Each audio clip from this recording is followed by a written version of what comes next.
c'est quelque chose, on est avec, donc c'est inné, c'est spécifique. Ça ne veut pas dire, par exemple, un enfant dyslexique qui va avoir des soucis sur la lecture, sur l'association des lettres, des syllabes.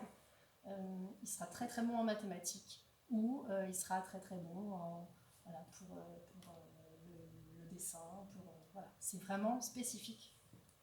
Et enfin, c'est durable. Ce n'est pas ponctuel. Ça veut dire que faut faire attention parce que des fois, on peut déceler une différence dans l'apprentissage et au final, ça va être un retard. J'ai des personnes qui me demandent des fois mon enfant, je pense qu'il a un trouble 10.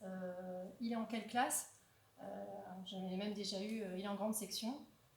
Non, en fait, en grande section, même en CP, c'est trop tôt. En fait, on ne peut pas se poser la question à cette période. Là, il est justement dans la période des apprentissages.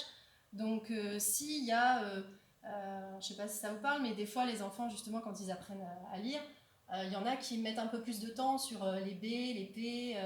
C'est tout à fait normal, en fait. C'est tout à fait normal. Ça fait partie des difficultés d'apprentissage. Mais tant que c'est ponctuel, tant que ça ne perdure pas en milieu de CE1, voire après, en fait, il n'y a pas d'alarme. Pas d'alarme à avoir. 10 ne veut pas dire impossible. Donc, si je reste sur mon exemple de l'enfant dyslexique, c'est pas qu'il ne va pas pouvoir lire. Il va savoir lire, mais ça va être avec difficulté. En fait, tout ce qu'ils vont essayer de faire, là où, du coup, ils ont cette difficulté, ils vont y arriver, mais plus lentement, différemment des autres enfants. Et donc on les appelle les troubles des apprentissages.